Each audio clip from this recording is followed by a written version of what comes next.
est-ce que tu en étais quand tu as rejoint le programme là? Ça faisait depuis le début du confinement que je me disais ouais, maintenant ça suffit, ça fait un moment que je me dis faut que ça change, mon rythme me convient pas, ce que je fais me convient pas, enfin voilà. Puis je tombe Ouais.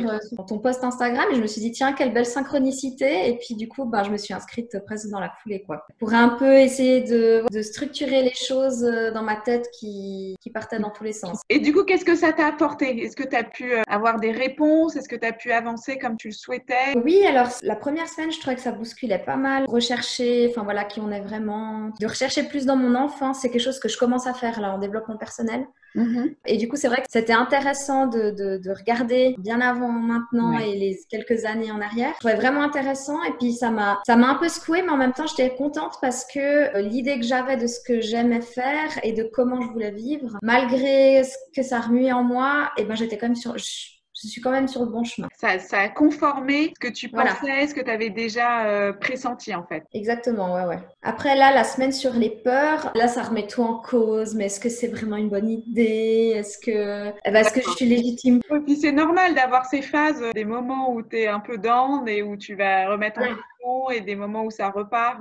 Et est-ce que tu veux peut-être nous en dire un peu plus du coup sur ton projet? Est-ce que tu veux en parler? Là, je vais me former en hypnothérapie. Je commence une formation d'hypnose qui dure 2 ans. Du coup, je vais essayer de combiner hypnose et couture en étant indépendante, en fait, en faisant vraiment mon projet, en faisant des ateliers. Et est-ce que le programme Trouver sa mission de vie, ça t'a aidé à avoir cette combinaison possible, imaginer ce projet? La combinaison, je l'avais déjà envisagée. Et en fait, ce que ça m'a permis, l'atelier, c'est de trouver un fil conducteur entre les deux. De vraiment trouver pourquoi ça a du sens et dans quel état d'esprit je veux donner les cours de couture notamment. De leur montrer quelque chose qui fait du bien. C'est en ça que ça m'a aidé en fait, de trouver un fil D'accord. conducteur entre les deux. Le fait que tu dises que, voilà, qu'on peut inventer notre métier. On a toujours tendance à penser en fiche de poste, en job et tout ça. Voilà. Qu'est-ce que tu pourrais dire, Emeline, à quelqu'un peut-être qui hésite à rentrer dans ce programme, trouver sa mission de vie? Qu'est-ce que tu pourrais lui conseiller ou lui dire? Alors souvent, on se dit, ouais, ça va prendre du temps. Déjà, c'est sur un mois, donc on a le temps.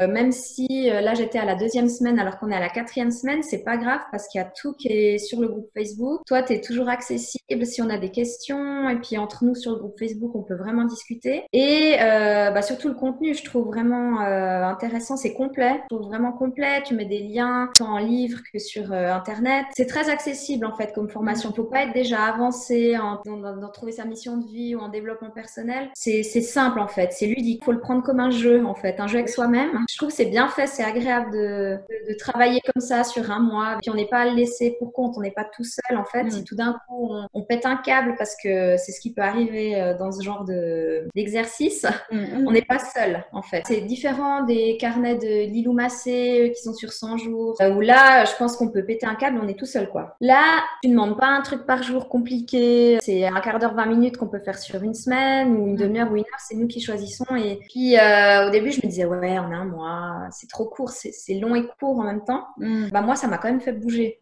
Ça m'a quand même permis, malgré que j'ai mon fils à 100%, on arrive quand même à avancer, et puis c'est facile. Donc voilà, là d'ailleurs j'en ai parlé à une copine. Elle va peut-être s'inscrire dimanche soir en stress.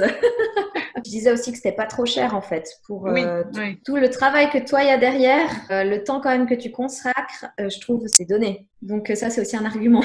Ça me tenait à cœur, tu vois, de proposer un programme qui soit accessible et surtout en cette période et tout. Justement, dans ces périodes compliquées, ça structure, ça permet de nous remettre sur quelque chose, en fait, au lieu de juste gérer la panique, les courses avec le masque.